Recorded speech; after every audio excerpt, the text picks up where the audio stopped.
Entonces estamos aquí en una introducción, estudio apasionante, que es el estudio de la transmisión de la verdad revelada, de la verdad sobrenatural que por misericordia divina Dios nuestro Señor dejó a los hombres. La plenitud de la revelación se da en Jesucristo nuestro Señor.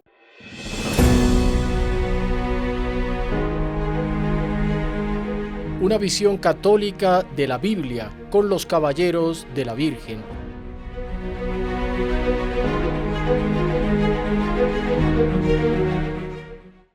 Salve María, bienvenidos a la visión católica de la Biblia con los caballeros de la Virgen.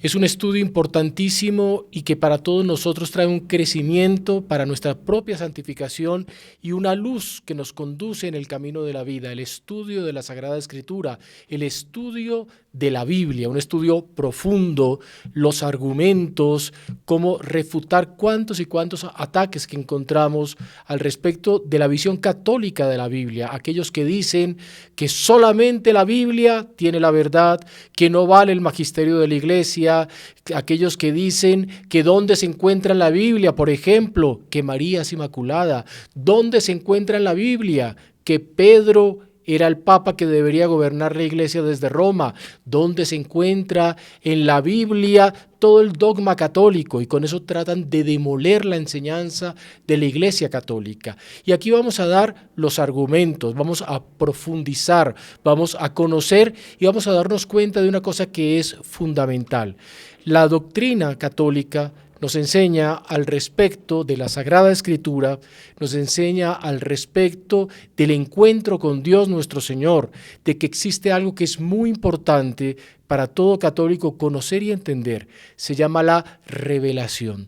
La revelación, ¿qué es? Es aquel quitar el velo, o sea, aquel destapar y mostrar lo que aparentemente es desconocido o está oculto a nuestros ojos. Hay una revelación, nos enseña el Catecismo de la Iglesia, que es la revelación natural. Esa revelación natural nos muestra a Dios por donde nosotros andamos en la vida. Nos muestra a Dios en la luz del sol, nos muestra a Dios en el reflejo del sol en la luna, nos enseña a Dios en la grandeza del mar, nos enseña a Dios en toda la obra creada. Y es Dios manifestándose. Sería absurdo que Dios nuestro Señor nos crease y se escondiese, nos crease y nos dejase solos. Dios crea a su criatura, por excelencia el ser humano, y Él acompaña al ser humano en todo el trasiego de su vida, camino a la finalidad de esta criatura humana que es el hombre, que es el propio Dios. Y entonces está allí acompañando y mostrándose desde el inicio de la historia, incluso antes de la segunda revelación. Dijimos revelación natural, segunda revelación que es la revelación sobrenatural. La revelación natural es aquella revelación que encontramos en las criaturas visibles, incluso las propias personas, pero sobre todo el orden creado por Dios, el orden de los astros hecho por este relojero infinitamente sabio que es Dios nuestro Señor, el orden de las cosechas, la lluvia, el viento, el sol que nos calienta, el amanecer que nos muestra la belleza magnífica con que el Creador quiere engalanar su obra, un atardecer que nos indica la penumbra que viene, pero matizada. Imaginemos que Dios nuestro Señor diera la luz y la oscuridad como quien apaga con un interruptor un cuarto, una iluminación. Llega el día, prende la luz del sol. Llega la noche, apaga la luz del sol. No, Dios lo da matizado, lleno de matices, de transiciones, que nos enseña a encontrar las transiciones de la vida, los cambios que tenemos en la vida. Esa revelación natural manifiesta que allí hay un Dios. Incluso San Pablo tiene algo muy lindo en su primera carta a los Romanos, que él indica al pueblo de Roma que por no encontrar a Dios, por no observar a Dios en las obras creadas, ellos fueron propiamente castigados. Veamos lo que nos dice San Pablo en la carta a los Romanos, en su primer capítulo, versículo 19. Porque lo que se puede conocer de Dios se manifestó en ellos, ya que Dios se lo ha mostrado, pues desde la creación del mundo, las perfecciones invisibles de Dios, su eterno poder y su divinidad, se han hecho visibles a la inteligencia a través de las cosas creadas. Allí está Dios, pero hay un paso más allá, en el cual ya no es tan fácil encontrar la evidencia de Dios como en la obra de la creación, y es lo que se llama la revelación sobrenatural. Y la revelación sobrenatural es lo que Dios nos enseña al respecto de sí mismo, lo que Dios nos enseña al respecto de su esencia, de sus personas. Por ejemplo, que Dios es uno y trino. Por ejemplo, aquello que nos dice que el Espíritu es el amor de Dios, aquello que nos enseña que el Hijo es la palabra, que es el verbo que se encarna, aquello que nos dice que el Padre es el creador. Toda esa teología trinitaria la conocemos por la enseñanza que la revelación sobrenatural se nos da. ¿Y cómo viene esa revelación sobrenatural? ¿Es solamente la Biblia? ¿Es solamente la Escritura la que tiene toda la verdad? Entramos entonces en el estudio propiamente de la Sagrada Escritura y de la Biblia. ¿Qué nos dice la Iglesia? Aquello que no está en la Biblia no es verdad. Aquello que está en la Biblia consignado es la única verdad. La Iglesia va más allá y nos enseña algo bellísimo. El catecismo de la Iglesia Católica, y estamos hablando del catecismo de la Iglesia Católica último promulgado oficialmente, que es el catecismo del Papa San Juan Pablo II. Ese catecismo nos enseña de 1997, damos el año para que lo tengamos claro.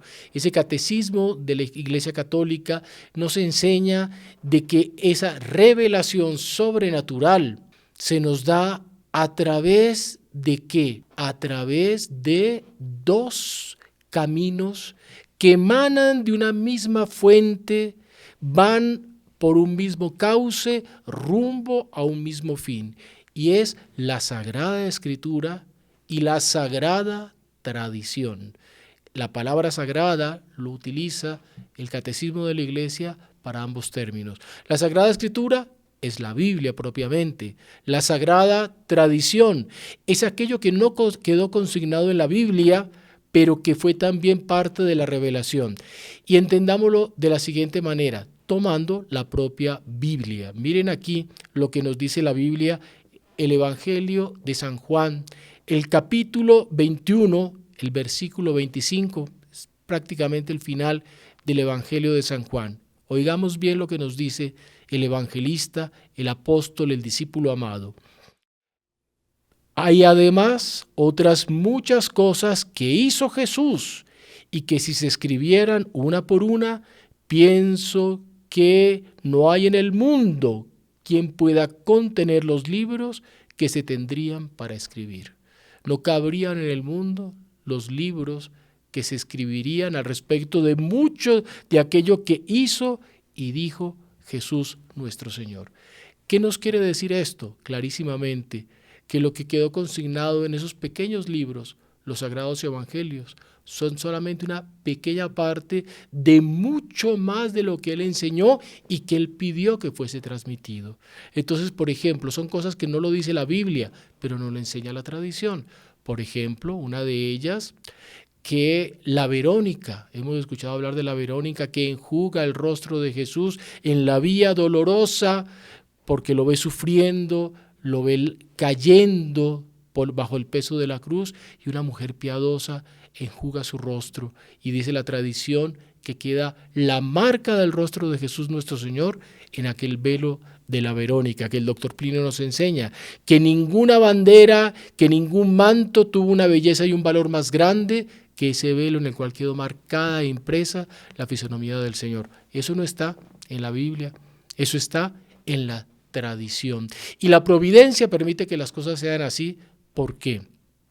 Porque el fundamento de la doctrina católica no está solamente en un libro. La Iglesia Católica no es una iglesia de libro. La Iglesia Católica, fundada por Jesucristo nuestro Señor, es una iglesia conformada por hombres. Hay una tradición, volvemos al término tradición, apostólica. Es una transmisión, un tradere, un transmitir un legado que fue yendo de boca en boca, de boca a oído, siendo transmitido de generación en generación. Al inicio del cristianismo, en el primer siglo del cristianismo, prácticamente no estaban los evangelios. Tengamos idea siguiente: el Evangelio de San Juan fue puesto por escrito hacia el año 93, año 97 del primer siglo, en mucho tiempo de la muerte de nuestro Señor Jesucristo, del año 33, 37, varía de acuerdo a los análisis que se hacen de la medida del tiempo que traemos desde el nacimiento del Señor. Desde allí hasta el año 97 son muchos años.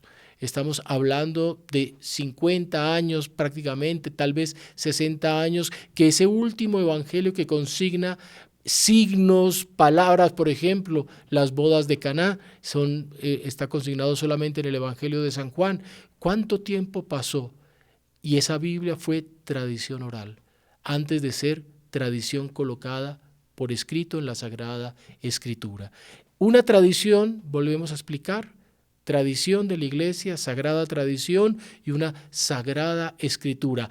Ambas se complementan, ambas vienen de una misma fuente y ambas son guardadas bajo el tesoro de la fe, el depósito de la fe, ¿en manos de quién? Del magisterio de la Iglesia Católica. Y San Agustín nos enseña algo muy bello.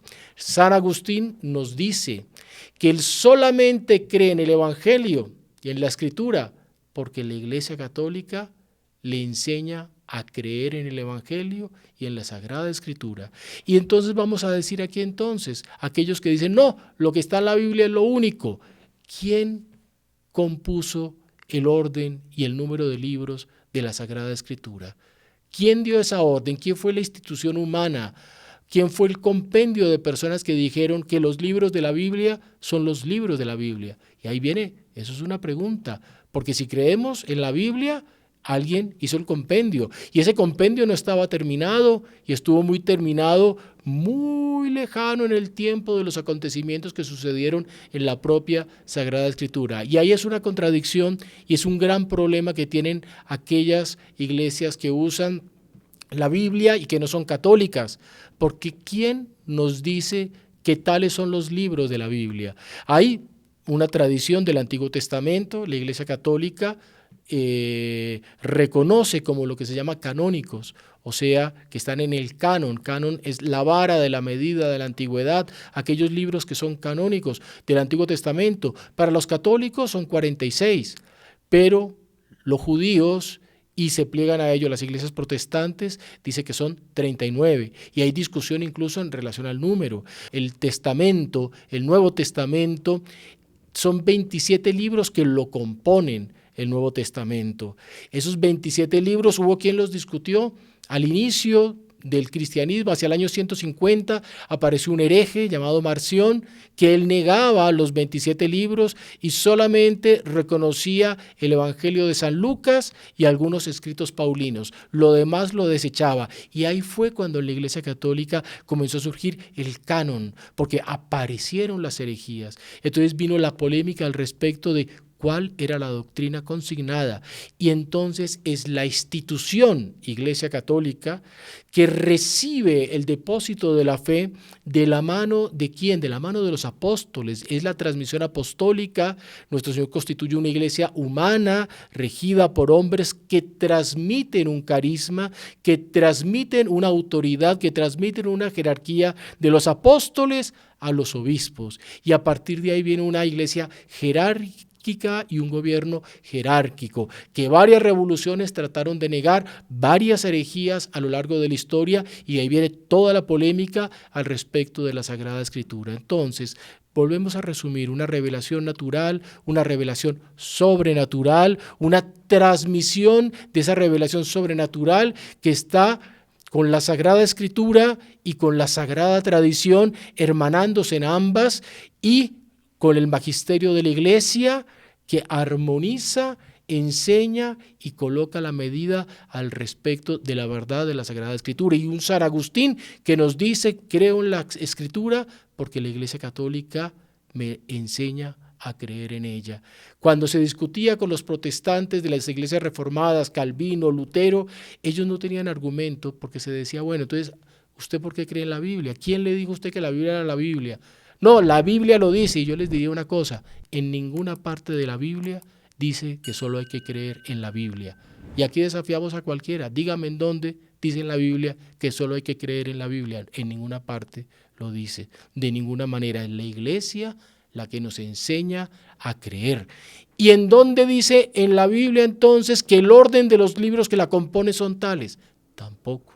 No se encuentra en ninguna parte de la Biblia que los libros en los cuales se deben creer son los que componen el libro de la Biblia. Los musulmanes, ellos, por ejemplo, en los libros que tienen, ellos dicen que es una religión del libro. El musulmanismo dice que allí está el compendio de la verdad porque está el compendio. No hay una razón, no hay una explicación ni una razón de magisterio. La Iglesia Católica es la que tiene un magisterio y una continuidad. Si vamos a ver las iglesias protestantes, ninguna tiene una continuidad desde los apóstoles hasta nuestros días. Hay una cosa muy linda en la ceremonia de ordenación de un obispo. Cuando uno tiene la gracia de asistir a la ceremonia de ordenación de un obispo, por ejemplo aquí, donde estamos en Bogotá, en Colombia, se lee la secuencia de la tradición apostólica del obispo consagrante al consagrado hacia atrás. Y se llega muchas veces, de acuerdo al tiempo que dure la ceremonia, en el caso de América, se llega hasta el primer obispo que vino a hacer ordenaciones en América. Y se podría ir en otros países más lejos, porque hay una continuidad que está guardada, que está en los arcanos de la Iglesia Católica, que sin interrupción, desde los apóstoles hasta nuestros días, hay una continuidad que no se interrumpió de la transmisión por la imposición de las manos del ministerio, de la plenitud del sacerdocio, que es propiamente el episcopado, y es lo que tenemos en la Iglesia Católica. Entonces, una sagrada tradición de un lado y del otro lado una sagrada escritura que tiene todos los elementos para enseñarnos y para conducirnos por el camino justamente de la santidad. Por ejemplo, lo dice el apóstol San Pablo: lo que aprendisteis y recibisteis, lo que oísteis y visteis en mí, ponedlo por obra, y el Dios de la paz estará con vosotros. Vea que es lindo, porque es lo que se aprendió y lo que se recibió. Lo que oísteis y visteis es bellísimo. Y vemos todavía más en el Evangelio según San Marcos, en el capítulo 16, versículo 14, versículo 15. Nuestro Señor da un mandato: id al mundo entero y predicad el Evangelio a toda criatura. Vea que no dice id al mundo entero y escribid el Evangelio. Está hablando de una predicación oral. Así comenzó, a través de una predicación oral, que la Iglesia Católica continúa, porque no es solamente la enseñanza de la doctrina. La Iglesia Católica enseña la tradición de su fundador Jesucristo, nuestro Señor, verdadero Dios y verdadero hombre, no solamente a través de la palabra, y eso no lo dice el Catecismo de la Iglesia Católica, sino que nos enseña también la Santa Iglesia Católica la verdad que recibió como depósito de la parte de Jesús nuestro Señor. Nos enseña a través de ¿qué? A través de la forma de vivir, a través de la liturgia, es decir, de la ceremonia. Entonces es la prédica, la vida y la liturgia. Y la liturgia es una de las cosas que más enseña. La liturgia, ¿de qué manera nos enseña? A través de las tendencias, a través de comportamientos. Por ejemplo, en la Santa Misa, cuando el sacerdote está en la elevación, en la consagración del pan y el vino, en el cuerpo, sangre, alma y divinidad de Jesucristo nuestro Señor, la Iglesia nos enseña que debemos colocarnos de rodillas. ¿Y qué dice esto?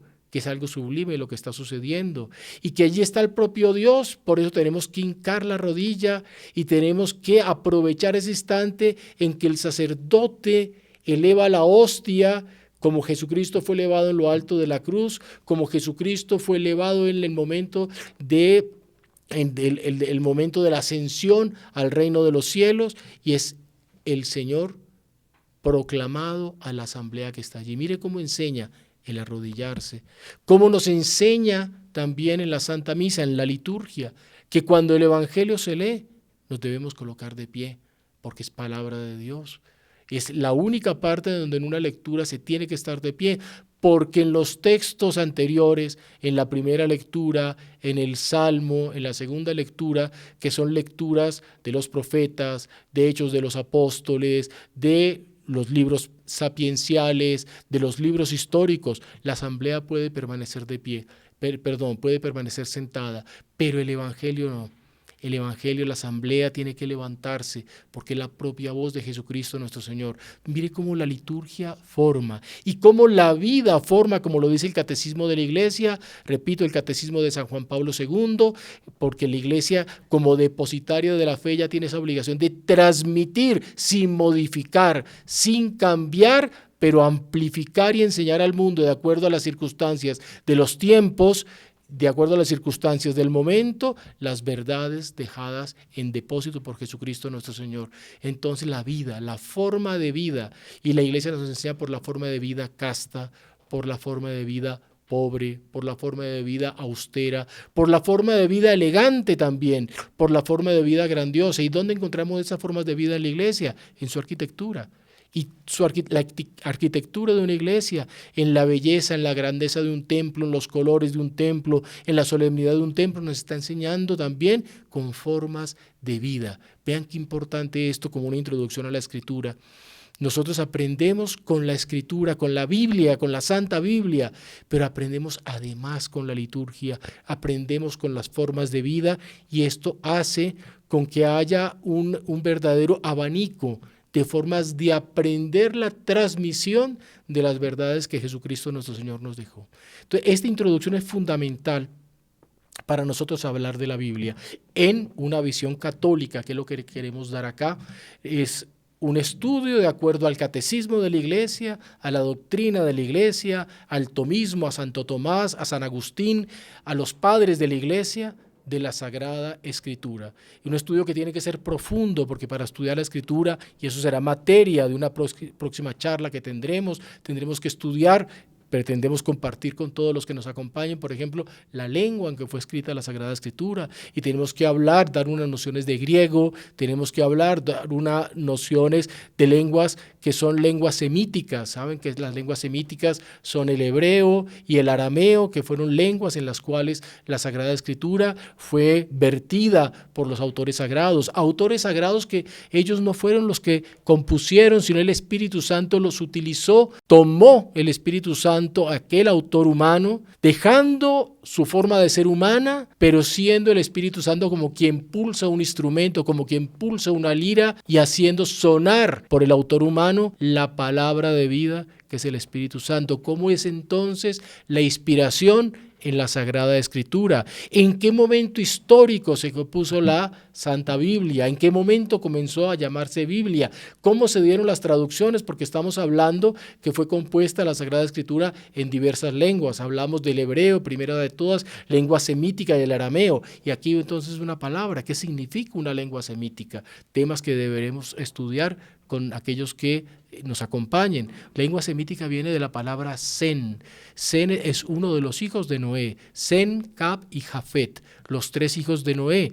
Las lenguas semíticas son de los descendientes de Sem, que según la etnología y según todos los estudios antropológicos, Sem, las lenguas semíticas, y Sem, hijo de Noé, da origen justamente a los pueblos del Medio Oriente. En los pueblos del Medio Oriente, los semitas, sobre todo el pueblo hebreo y todos los pueblos orientales, vienen de Sen, mientras que los pueblos de la zona norte del Mediterráneo vienen de Can y los pueblos indoeuropeos vienen de Jafet. Y estamos hablando entonces del griego. El griego es una lengua indoeuropea. ¿Qué significa? Es una lengua que va desde la India hasta Europa y tiene una serie, digamos, de diferencias grandes que veremos en su momento cuando lo estudiemos. El hebreo y las lenguas semíticas en general, el arameo, son lenguas que se escriben de derecha a izquierda, al revés de lo que hacemos nosotros con nuestra lengua romance, en el caso nuestro específico aquí de Occidente, y lenguas romances que hablamos, que son las que vienen justamente de el latín. Lenguas romances son el español, el portugués, el italiano, en fin, son lenguas que vienen romance porque vienen de Roma, vienen del latín, son lenguas característicamente indoeuropeas, mientras que la lengua semítica que se escribe en sentido contrario, que decíamos de derecha a izquierda, era una lengua, el hebreo, que no tenía ni siquiera vocales, era una lengua consonántica solamente. Entonces pueden imaginarse la dificultad, había que ir viendo cómo se pronunciaba la consonante y además otra cosa, no había separación entre las palabras. Entonces, en los antiguos papiros, en los antiguos pergaminos, en los antiguos códices en el cual encontramos la Sagrada Escritura, si están en hebreo, vamos a encontrar que están escritos en sentido inverso al que estamos acostumbrados en nuestras lenguas modernas y en lenguas romances, indoeuropeas, y además que no tenían vocales. Y además, las letras y los números se escribían con los mismos signos. Entonces la letra es número y el número es letra. Y ahí viene todo el estudio de algo que es apasionante, que se llama la crítica textual. Es el estudio propiamente de los textos que en la doctrina bíblica se llaman los testigos. El testigo es el propio texto al respecto de la verdad consignada en la Sagrada Escritura.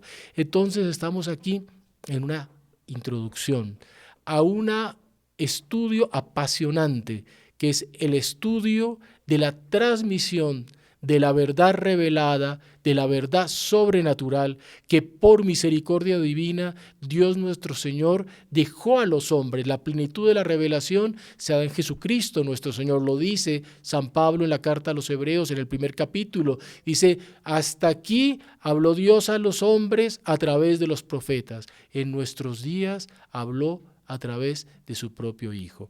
Entonces queda para nuestro siguiente encuentro el estudio de las lenguas en que se escribió la Sagrada Escritura, la Escritura Sagrada, Antiguo Testamento, Nuevo Testamento, y tendremos otras charlas al respecto de los códices, de los papiros, del surgimiento de la Escritura, del surgimiento de toda la condensación de esa verdad, de los momentos históricos en que surge y que se va desarrollando esa revelación que llega a una plenitud, que termina allí con Jesucristo, pero que después se enriquece porque la fe es viva y no para allí, y porque es viva esa verdad revelada, hace en su vida que surjan los dogmas y la doctrina que el magisterio de la Iglesia nos deja. Y otro tipo de revelación que nos lo enseña el Catecismo de la Iglesia Católica, ya no la revelación oficial, sino las revelaciones de carácter privado. Fátima, la Saled, Lourdes, cuántas revelaciones de carácter privado que no añaden nada, pero sí iluminan a la luz de los tiempos y del momento histórico la revelación que llegó a su plenitud con Jesucristo nuestro Señor. Entonces, les invitamos a que nos acompañen, que se suscriban al canal de Caballeros de la Virgen, que le den like a este programa si les gustó, que hagamos apostolado, que difundamos y que nos veamos en los próximos capítulos de una visión católica de la Biblia con los Caballeros de la Virgen. ¡Salve María!